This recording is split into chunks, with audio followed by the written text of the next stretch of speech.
ബിനു എന്നു പേരുള്ള ഒരു കൊച്ചു തേനീച്ചയുണ്ടായിരുന്നു. അവൻ എപ്പോഴും പാട്ടുപാടിയും ചിരിച്ചുകൊണ്ടും പൂന്തോട്ടത്തിലൂടെ പറന്നു നടക്കും. തിളങ്ങുന്ന മഞ്ഞയും കറുപ്പും നിറമുള്ള ഒരു കുഞ്ഞൻ തേനീച്ചയായിരുന്നു അവൻ. ഒരു ദിവസം അമ്മു പൂന്തോട്ടത്തിൽ കളിക്കാൻ വന്നു. ബീനു പറന്നു വരുന്നത് കണ്ട് അവൾ പേടിച്ചുപോയി. അയ്യോ, ഒരു തേനീച്ച, എന്നെ കടിക്കല്ലേ എന്ന് പറഞ്ഞ് അവൾ ഓടി.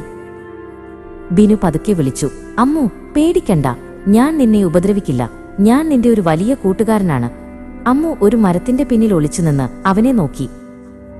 ഞാൻ വെറുതെ പറക്കുകയല്ല, ബിനു പറഞ്ഞു. അവൻ ഒരു വലിയ ചുവന്ന പൂവിൽ വന്നിരുന്നു. നോക്കൂ, ഞാൻ പൂക്കളിലെ പൂമ്പൊടി ശേഖരിക്കുകയാണ്. ഇത് പൂക്കൾക്ക് വളരാൻ അത്യാവശ്യമാണ്. ബിനുവിന്റെ കാലുകളിൽ മഞ്ഞ നിറത്തിലുള്ള കുഞ്ഞു ഉരുളകളുണ്ടായിരുന്നു. ഇതാണ് പൂമ്പൊടി.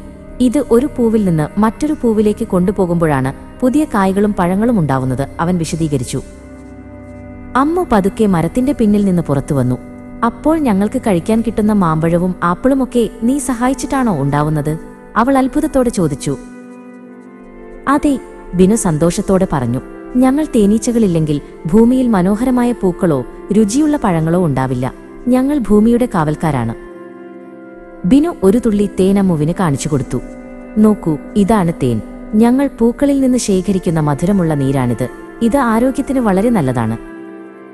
അമ്മുവിന് ഇപ്പോൾ ഒട്ടും പേടി തോന്നിയില്ല. തേനീച്ചകൾ എത്ര നല്ലവരാണെന്ന് അവൾക്ക് മനസ്സിലായി. നീ ഒരു മിടുക്കനാണല്ലോ ബിനു, അവൾ ചിരിച്ചുകൊണ്ട് പറഞ്ഞു.